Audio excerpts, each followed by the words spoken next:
All right. And so this is the part I was kind of having, or I was planning on having Tyler talk a little bit about, but the gist of what Tyler told me is, well, he's working at Cleveland Cliffs this summer as an internship. And they have some machines called arc melters. Um, and they're used to make basically small batches of metal alloys. So, um, from what I understand, I don't know a ton about arc melters specifically, but they can make pretty much any alloy of any ingot metal. Um, and so Tyler said that they're going to let him make some stuff that we could then, or that he could then bring back and we could forge with at the club, Hmm. which would be potentially really interesting for next year's technical talks at TMS, if you guys are interested in going to that still. Hmm. Um, and also just Yeah. interesting in general, because like who gets to freaking design a steel normally? Basically no one. Um, um, but yeah, yeah. So that's the general sense of like what we're able to do. So basically our job is to find some chemistry composition that we want to try out.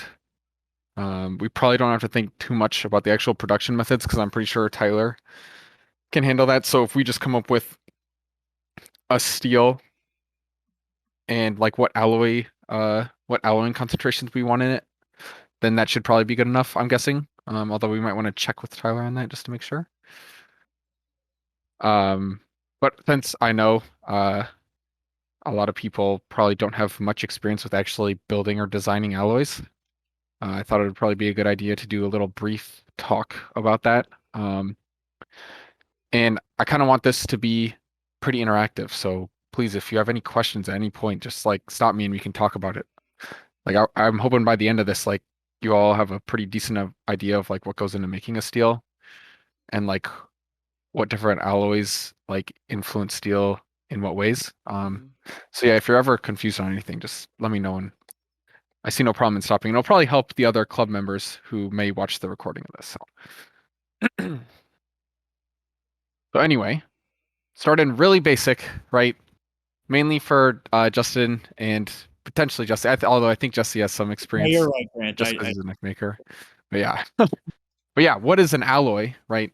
Um, so we're talking about making an alloy, but an alloy is specifically a solution or mixture of two or more elements, but at least one of them has to be a metal. Okay, so there can be multiple metals. There can be like hundreds of different elements, although that's never really been done because there's not that many elements that you could actually use effectively. But at least one of them has to be a metal, and the others can be basically anything.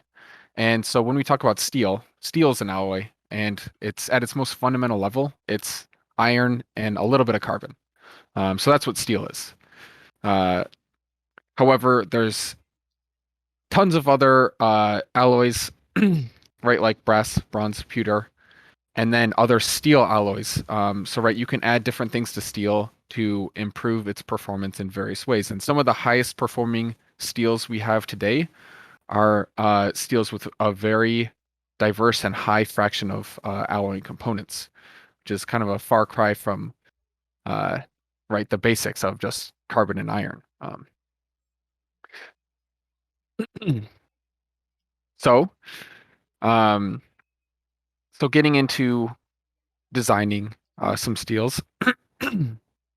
First, we should know what phases are, right? So an easy way to consider what a phase is to think of water, right? So H2O has three phases. It's liquid. We typically think, liquid at room temperature or whatever. And if you get it cold enough, or you get the pressure low enough, it'll form ice, which is a little bit unusual actually, because normally things freeze with increasing pressure, but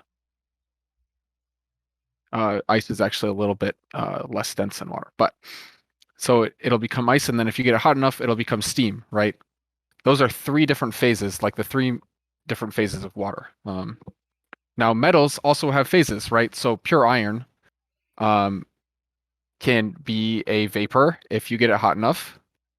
So it'll literally be like steam but iron, you know. It can also be a liquid, right? If you get it hot enough. That's how we cast like steels and cast irons and stuff like that. We melt it down and then we pour it. Or it can be solid, but here's the weird part, right?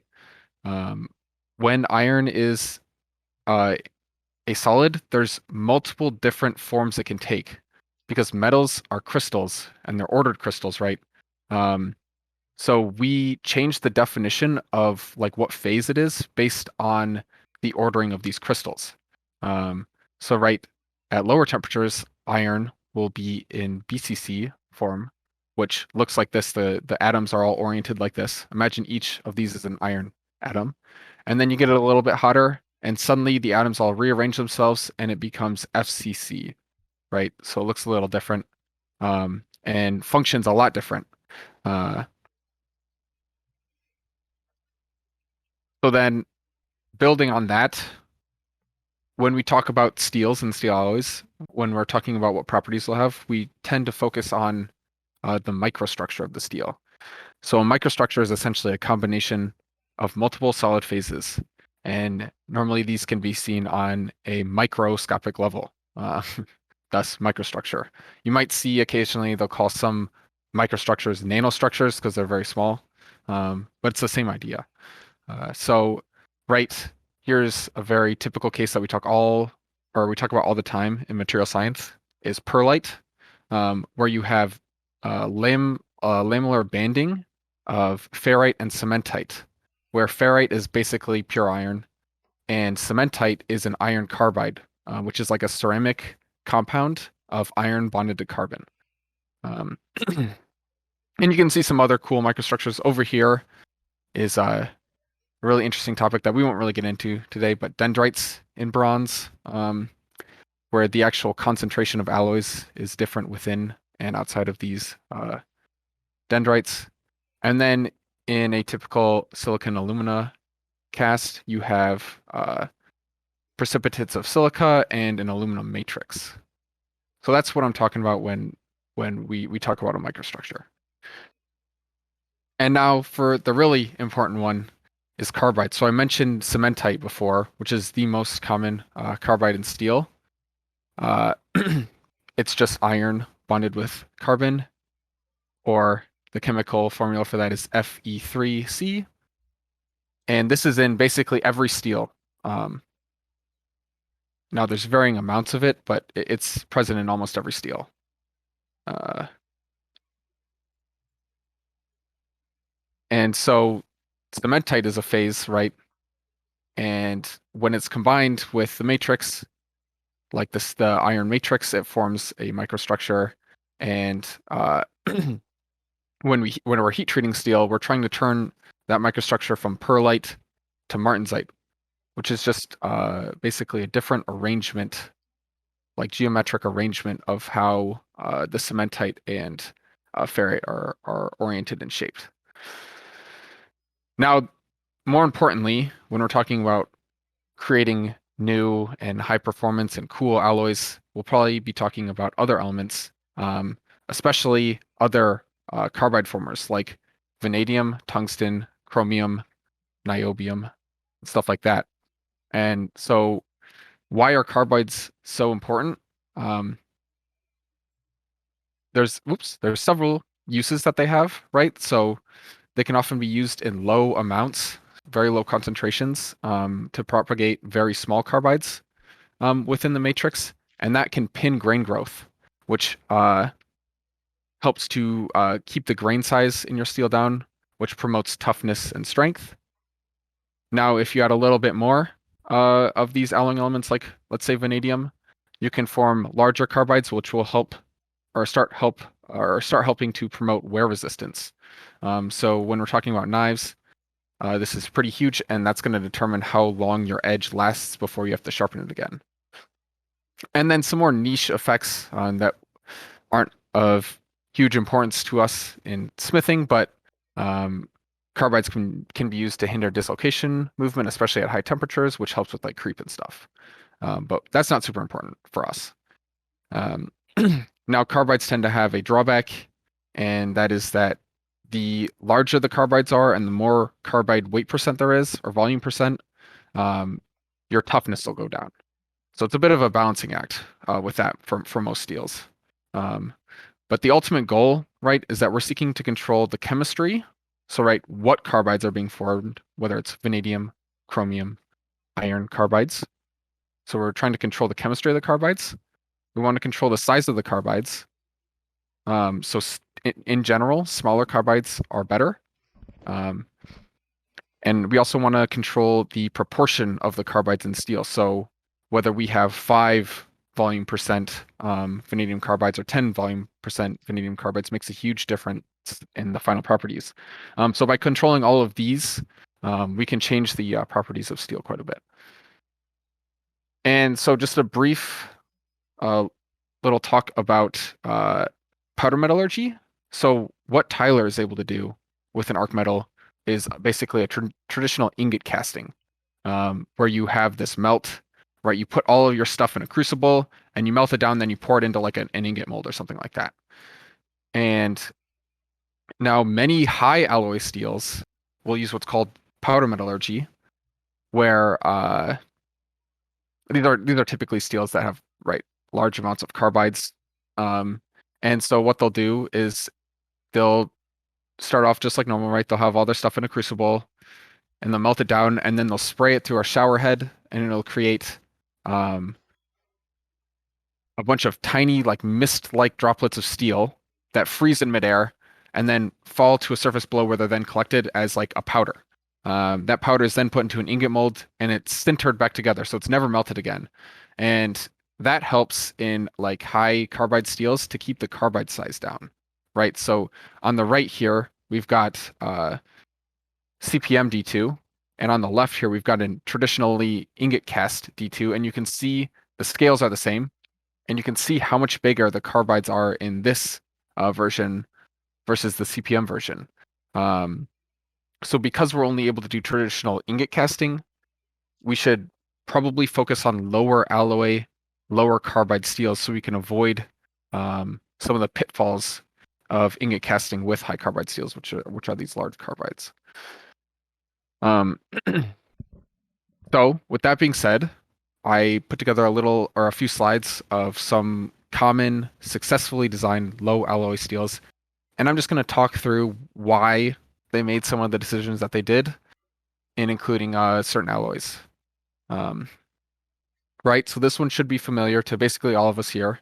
1095, we use this pretty extensively at club throughout the year. And this is a really common simple carbon steel that's often used for kitchen cutlery. And so, right, I've got the chemical composition here. So with most steels, there's a range, right? There's some tolerance. So you can see it lists the carbon or the iron tolerance as 98.3 to 98.8. And the carbon tolerance is a little bit wider, 0.9 to 1.03. And because it's 1095, the 95 stands for 0.95% carbon. So they're targeting 0.95% carbon. Now, sulfur and phosphorus are considered impurities. You don't want them in the steel. Occasionally, sulfur is added to improve machinability of stainless steels, but we don't want that in this steel. And so they're trying to get those numbers below these.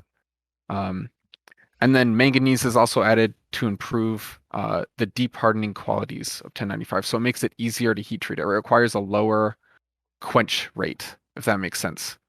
For those of you in MSc, if you've ever seen TTT diagrams, right, it would mean that the pearlitic nose is shifted off to the right more so, the more manganese that you add. So, right, this is a really simple alloy, kind of bread and butter. It's a very underperforming alloy versus some of the like higher alloyed steels. But the reason why we often use it is because it can form really cool hamones, which we've done a lot of in club as well. And it's forgeable, so that's a big one. Right, we want to focus on forgeable steels most likely because they probably won't be rolling the steels out into usable billets. We'll probably have to forge them down from an ingot. And now W2, this one should also be familiar, right? So W2, right, it looks a lot more complicated, but here's the gist of it. It's almost identical to 1095. They added some silicon to help remove oxygen impurities, and then they added vanadium in a very small amount to help the pin grain growth. And so this helps promote a smaller grain, which actually reduces the deep hardening qualities of the steel and makes Hamones easier to achieve. So that's the basic benefit of W2 is that it makes Hamones a little bit easier to achieve, and it can have a smaller grain than 1095. But for all intents and purposes, it functions almost identically. And right, with this small fraction of vanadium, it's not enough to contribute to any sort of wear resistance in the steel. So it'd have a similar wear resistance to 1095. And then for another carbon Grant, can I steel. pause for a second? Yep, absolutely. So if W2 and 1095 are, for all intents and purposes, the same outside of the fact that there's obviously vanadium content, why do we choose Mhm, one over the other? Like, why did we choose W2 for my kitchen knife, and I mhm. think we did, what, 1095 for the wakizashi? Normally it's because of sourcing issues. So I tend to prefer W2 to 1095 just because, right, it is a little bit easier to get that smaller grain and it can help improve um, the visuals on your Hamon. However, Mhm. it's much more difficult to source than 1095. Uh, so 1095 is a super common steel. W2 is a very niche steel that's only sold by basically companies that cater to bladesmiths. There's not really a use for it outside of that. So I All right, got believe it. that Thanks. we were planning on using W2 and it was actually out of stock in the size that we wanted, so we switched to 1095. Okay. All right, Mhm. thanks. So here's another carbon steel, and it's called Shirogami number one. This is a Japanese steel made by Hitachi, and this is kind of like pushing the idea of a high carbon steel to the extreme, right? It's very low alloy. The silicon is added to remove oxygen impurities, and very low manganese and very high carbon. So basically, all you get is right an alloy of iron and carbon for the most part, and and yeah, I just thought it would be interesting to include, right? This is kind of pushing the upper limit of what you can do and how much carbon you can put into solution into a knife steel. And so what this ends up doing in the steel, this much carbon allows the Martensite to get very, very hard compared to some lower carbon steels. But with that, you're greatly reducing toughness. So this steel tends to be used in very niche Japanese knives, and they're known for chipping easily, but a lot of people claim that they can take a really nice edge or have really nice edge stability, so you're unlikely to like full dredge over anything like that. Um, but yeah, yeah. So then on to 52-100, which is kind of a really high performing low alloy tool steel. So for what it is, for how simple it is, it performs really well. Um, with 52-100, uh, you're not getting really much or any abrasion or wear resistance from its composition, but it does have really good toughness to hardness ratio, which is very important for most of the steels that we'll look at. And so the main difference between some of the steels we've looked at previously and 52-100 is the addition of a small amount of chromium. Um, so chromium actually suppresses perlite formation in this small amount, which increases its hardenability, so makes it easier to heat treat. It requires a slower crunch. The chromium does not form a chromium carbide in this. That's important to note at these concentrations. But it does enrich cementite, which creates helps to create a finer distribution of uh, what was previously cementite, but now has chromium atoms, substituting for some of the iron atoms. So that's why we call it M3 instead of like Fe3. The M just stands for multiple metals, basically. So this is chromium and iron carbides. Um, and making those carbides finer helps to improve toughness quite a bit. Um, and additionally, the chromium drives the equilibrium of the steel to a higher phase fraction of cementite. So we're taking more carbon out of solution and creating more cementite, which helps greatly with toughness. So the idea behind this steel is there's two forms of martensite. One is lath martensite and one is plate martensite. And lath martensite forms at lower concentrations of carbon and is very, very much more tough than plate martensite at a slight reduction in hardness. So they're trying to take carbon out of solution by putting it into basically M sub 3C cementite. And in doing so, make more lath martensite than they would normally.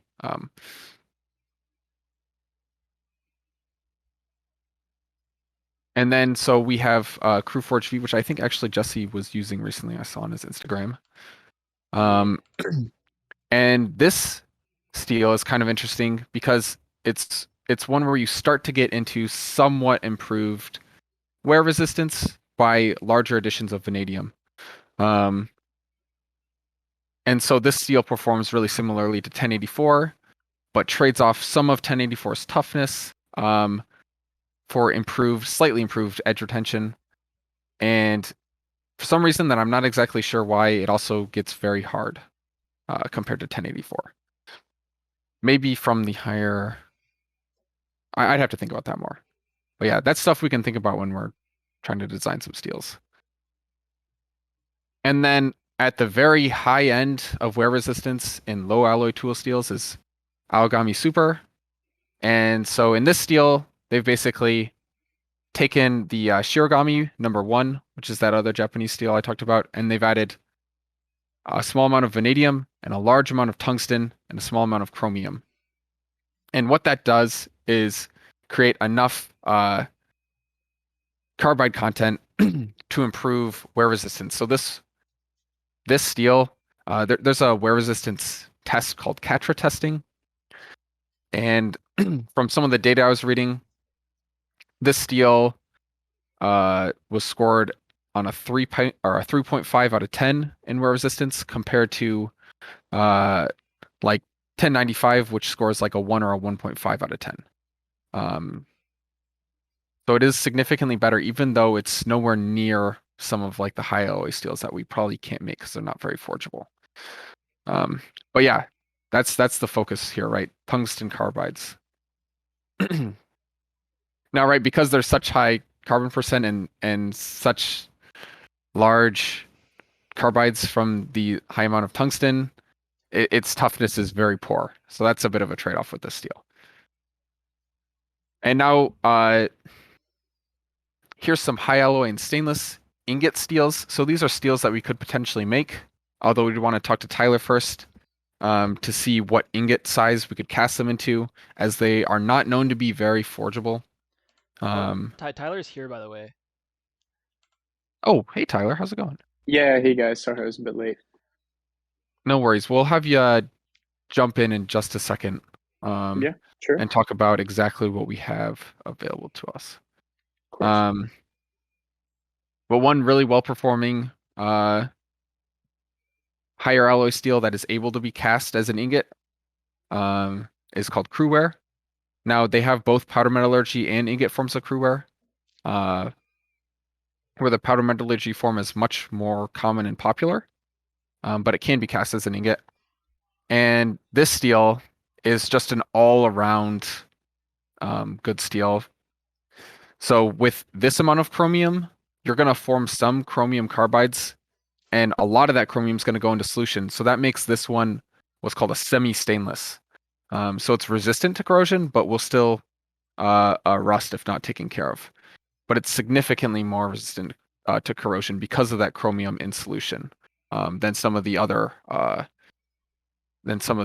alloys like this, right? 0.4% chromium isn't going to really benefit your corrosion resistance much at all compared to large amounts like this. And then AEBL, it's a really common lower end stainless steel that I've heard can be forged, although it is difficult because it's air hardening. But with this one, right, this is a full stainless steel. So there's a very large amount of chromium in solution. And some of this chromium as well goes into chromium carbides, which mainly help to pin the grains and contribute a very small amount to wear resistance. But ABL is cool because despite being so simple, it is a very high performance steel compared to some of the lower alloy carbon steels. It can get very tough and hard for what it is. And so this is definitely something to keep in mind, right? Because with just very simple things like this, you can create a very high performance steel. And then here at the end, I've just got some references to each of the alloys that you can always check and look at in case you've forgotten what they do. But that's all I got other than that.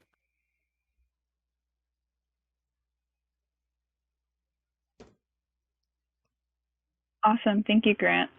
Would there be a way for you to share these slides after this meeting as well, just for future reference?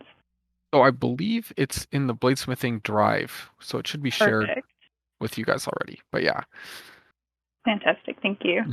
I think I'm gonna upload this to YouTube and probably just make a Bladesmithing Club like YouTube channel so that we can use these for like future reference.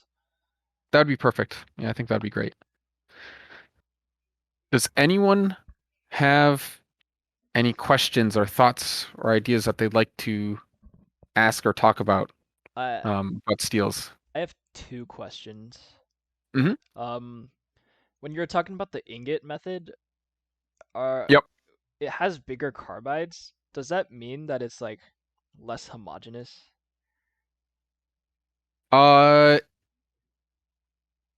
So sort of. The phases behind the carbides, right, will tend to still be equivalently homogeneous if there's some distribution of phases, but what is very non-homogeneous is the carbide distribution. So you can get right in this area, there's a lot more carbides than like over here. Now keep in mind it's on a very small scale. But why that's important is so like in this steel D2 is notorious for having a toothy edge if it's not CPM D2. And the reason for that is because if like this pocket of carbides were located near the edge, when you're sharpening it up, if you're not careful or you're not using diamond stones or something along those lines, you can actually tear these carbides out of the edge and it'll create like a very toothy feel, which doesn't feel great in a lot of finer cutting situations, like, for example, razors or kitchen knives, or any fine cutting situations like that. So people love this stuff for like cutting cardboard, but it definitely gets a bit of a bad rap. And then on top of that, because these carbides are larger, they can propagate cracks more easily, and it ends up reducing the toughness of the steel. So this steel would break or fail more easily than this steel would. If that makes sense. Interesting. Wait, so like, but I get that it's like the carbides are less uniform, but on the are the different alloying like elements evenly distributed, or are they also clumped up? They will be evenly distributed. Now, right, there's different alloying elements in the carbides than what is in equilibrium in like the matrix. So you'll have some inhomogeneities there. Like if you were to look at it under like a tool that could see different elements, you might see like a really, bright spot of like chromium here or something like that. If that's a chromium carbide, you might see like a really bright spot of chromium here compared to like what's in solution. But the matrix, which I think is what you're talking about, should be just as homogeneous as this. Okay. You might get no, so yeah, what happens, Jesse? I guess this will probably answer your question. When we heat treat this, everything in the matrix will go like into solution and distribute itself evenly for the most part. So like carbon is very mobile and it will diffuse throughout the matrix until like in the background, these carbides will not dissolve. So those will remain there at high temperatures. But in the background, you'll have like this kind of very homogeneous, even microstructure of austenite, or it'll be just a phase basically with like everything else in solution. And then when you quench it, it kind of freezes it in that state. And as it cools down, it might precipitate out small amounts of like other carbides like cementite and stuff like that. Okay. Does that make sense? Makes sense for the most part, yeah. Okay. Sorry, it's a bit complex. Does this make more sense to you guys who are MSE? Yeah, I get what you're saying. Okay, yeah. Yeah, But I yeah. think it's just a background kind of thing. But yeah, the basically, I guess the best way to put it is that the only fundamental difference between these two steels will be carbide size. Okay. Onto my second question / suggestion for the steel. Is it possible to get like a W2 / CrewForge V combination that takes benefits from both? I mean, that's certainly something to think about. So it's really hard to just say off the bat, like I can make a guess, right? But normally what people do when they're designing steels, and maybe what you guys could do some of, I don't think I have access to this anymore, but use thermocalc. So thermocalc is a great resource for designing steels because you can put in these different alloying elements and you can actually have thermocalc show you what phase fractions of like carbides will be present at a specific composition. So like for example, right, like you're thinking of taking, basically imagine 1095, right? So 0.95% of carbon with let's say like I think they normally put in the higher amount of vanadium for knife making W2, but like 0.35% vanadium. And let's compare that to CrewForge V really quick. So right away, you'll notice some differences. This higher amount of manganese is mimicking some of the deeper hardening steels, like 1084. So potentially, if you're wanting a CrewForge V that has the ability to hamone, it might be an interesting option to reduce the amount of manganese in solution. And I think you'd probably want to reduce chromium as well, because I think that'll promote deep hardening properties at this composition. But I'd have to look into that more. But right then, so then the other main difference, right, is higher percentage of vanadium. So this is starting to form large enough vanadium carbides that it can actually contribute to wear resistance.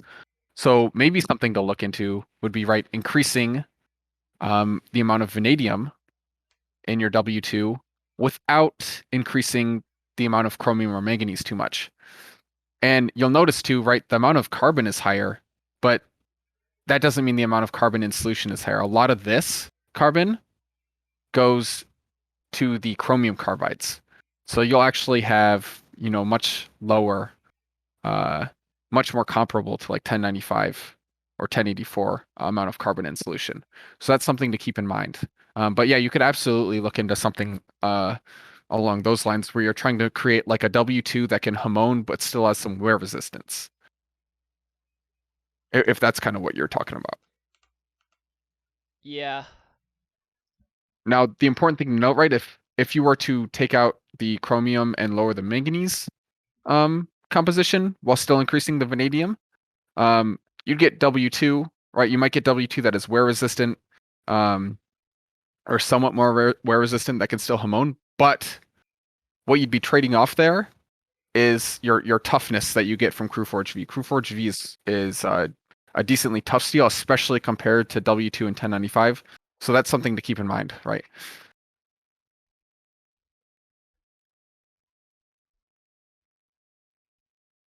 Damn, this is complicated. It's interesting though, right? There's a lot that goes into it. And it's cool too because even in the past year, new steels have been coming out that have pushed the limits of what we have thought is possible for the past several decades. So like there is still innovation to be done in this field. It's just a lot of people just kind of get, they kind of get comfortable with the current compositions and they'll change them up a little bit. But they're not really making too much that's new. So there's a lot of room for improvement for sure. So I think you're on the right track though, Jesse, in thinking of kind of something that you want, right? What properties do you want to have? And then you can kind of go and try and find alloys that will promote those properties. Some cool stuff in the field right now with machine learning, actually trying to find new compositions to hit certain properties. Oh, really? That's awesome. I didn't know that. Yeah, it's pretty cool. Dang. Yeah, actually, maybe now would be a good time for Tyler to give us a little rundown of exactly what Cleveland Cliffs is allowing you to do there. Yeah, I'd be happy to. Do you want me to share my screen and show you? I have the website of the company, the arc melter, pulled up. Yeah, go for it. Let's see. All right, so here is the arc melter. Can you guys see it? Yes. Okay, so it's this company called ArcCast, and they have this arc melter. It's basically this big box, and inside you have, you could see a crucible on the bottom right hand side. There's the picture where you're going to put the metal, and then you're going to melt it with a tungsten electrode going towards this, or melting this metal. And it's kind of a video of what's going on there with the stir going. Oh, wow. Yeah, so Crazy. basically you're going to put this metal into this crucible, heat it up, and then we have a tilt casting system fitted. So what they sell is a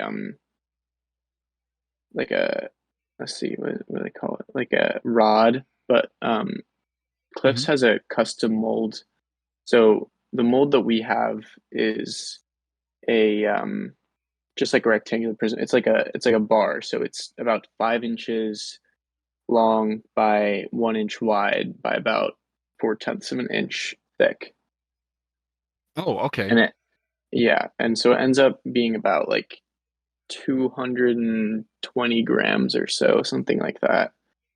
Let's see if there's anything else relevant on this page. I don't think so. Yeah, no, we don't have any of this stuff, but that's the idea. And then we can pretty much make, any alloy we could possibly want. They have like every element there, and they're Oh, pretty much have free